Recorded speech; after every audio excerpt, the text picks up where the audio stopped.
All praises to Yahweh, Ba'ashem Yahweh Shai, Ba'ashem Rakah Kwadash. Double honors to the apostles and the elders of Great Millstone, and Shalom to the elected nation of Israel. It's going to be a quick video on how people try and make out as though the Negroes, Latinos, and Native Americans who are the Israelites are not in captivity because they can point out and show that we have riches. Certain of us have riches and certain of us have wealth and might have a higher standing in society than some people from other nations, right? Now, in order to prove that this don't make any sense, man, I'm going to go to some scriptures that speak on what the Israelites had in ancient Egypt, right? And nobody out there would try and say that the Israelites was not in slavery in Egypt. Yet when it comes to us, they'll try and use having wealth as a reason for why no, you can't be in slavery and have wealth, right? So this is Genesis chapter 27 and verse 27. And Israel dwelt in the land of Egypt, in the country of Goshen, and they had possessions therein, and grew and multiplied exceedingly. So the Israelites had land in Egypt, right, in Goshen, and they had possessions, and they grew and multiplied exceedingly. So they had things in Egypt. So for all the people that want to try and make out as though oh no, you can't have land and be in Egypt, they don't know what they're talking about, right? Now let's go to here and read some more of these. Exodus chapter 9 and verse 26. Only in the land of Goshen, where the children of Israel dwell, was there no hail. So the Israelites had land in Goshen, and when Yahweh brought the plague of hail upon that, he didn't make it fall upon where the Israelites were, meaning that the Israelites had land, man. Exodus chapter 8 and verse 22. And I will sever in that day the land of Goshen, in which my people dwell, that no swarms of flies shall be there, to the end that thou mayest know that I am Yahweh in the midst of the earth.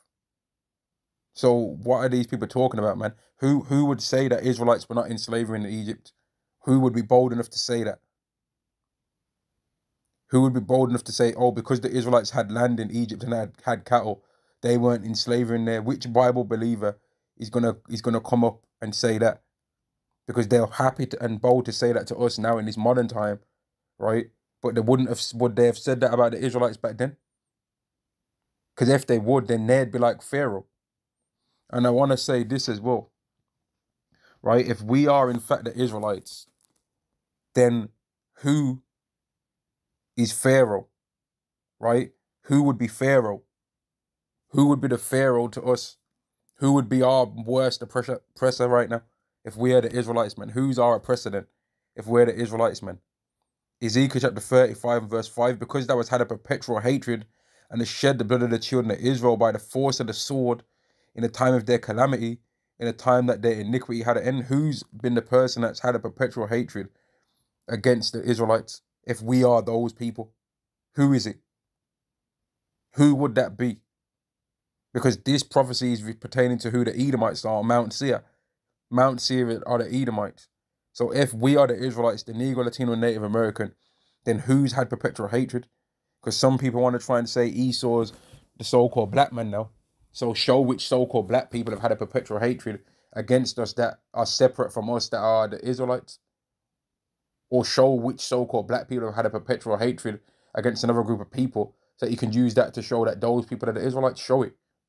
Don't just run your mouths and try and keep changing up who you think the Edomites are all of a sudden. Because if the Edomites were so-called black people, that would have been brought to the forefront of things, man. They would have definitely mentioned that during the Atlantic slave trade. That would have definitely got mentioned. In fact, during the Atlantic slave trade, they would have exterminated us, because they would have had the power to do so, right? But that didn't happen, did it? That didn't happen. And also, they would have showed themselves to be following the laws. We would have got Obadiah, 1st chapter 18th verse during the Atlantic slave trade, but that didn't happen, did it? Verse 6, therefore as I live, saith the Lord Yahweh, I will prepare thee unto blood, and blood shall pursue thee, since thou hast not hated blood, even blood shall pursue thee. So if we're the Israelites, who's the Pharaoh, man? Would the Caucasian race be Pharaoh? Would the Caucasian race be our Pharaoh if we're the Israelites? If we're the Israelites, who's the Pharaoh? What would be the Caucasian race's role in pertaining to our lives if we are the Israelites, man? Now, if you want to say the Caucasian race are the Israelites, okay, fair enough. So what's our role to them then? If they're the Israelites and it actually turns out we're not, then who are we in the role of their thing? Who are we then? What Bible verses can they use to explain why they've continued to have a perpetual hatred for us? Are people going to try and say we're the Edomites? Prove it then. Prove that we are. Prove that we live by the sword. Prove that we have the highest level of technology for taking lives. Prove that. It can't be done. Because if we had the highest level of technology for taking lives, people wouldn't be able to do all the things that they do to us and get away with it, would they? But in fact, because we don't have any power, every single nation can do whatever they want to do to us for the most part, man. For the most part, people can take advantage of us. But if we had the blessing of the sword, because we were the Edomites, as people want to try and start saying now, how would they be able to do that against us without us ever bringing up the sword against them? It doesn't make any sense. It don't make any sense, man. We're the Israelites. The so-called Caucasians are the Pharaoh towards us, man. Just like how it says in Romans 9, right? Esau is being compared to Pharaoh in Romans the 9th chapter. Romans chapter 9 and verse 17. For the scripture saith unto Pharaoh, even for the same purpose have I raised thee up, that I might show my power in thee, and that my name might be declared throughout all the earth. So the Edomites, Pharaoh was raised up so that Yahweh can show his power. And Esau is being raised up so that Yahweh can show his power. And that's the reason why he gets away with everything that he does. Because Yahweh needs him to reach a certain level of pride, to reach a certain level of delusional and thinking that you're invincible. Because you have to have a certain amount of delusion to try and do some of the things that these Edomites do. You have to think you're a God in your own mind to try and think that you can get away with corroborating everyone in the earth. And that you can think that you can use AI to rewrite the Bible and do all of this madness that they want to do. Be able to make your own human body that you can implant your own ways into and grow and make a better body than what Yahweh can make. You have to get away with things and be delusional to do this, man. Verse 18, therefore have he mercy on whom he will have mercy, and whom he will he hardeneth. Esau has been hardened and crafted to be the ultimate demon, man. And Romans the 9th chapter finds out who really understands the Bible and who don't, man. And I heard a brother say that one time, and he was telling the truth when he said that. Romans the 9th chapter really sees if a person really understands the Bible or not. Romans the 9th chapter. And when you read that, you find that a lot of these so-called Christians out here, a lot of these so-called Bible believers, they don't know, right? They don't understand the Bible. They're scared to understand the Bible in the truth as what it really is. They're terrified to understand the truth, man.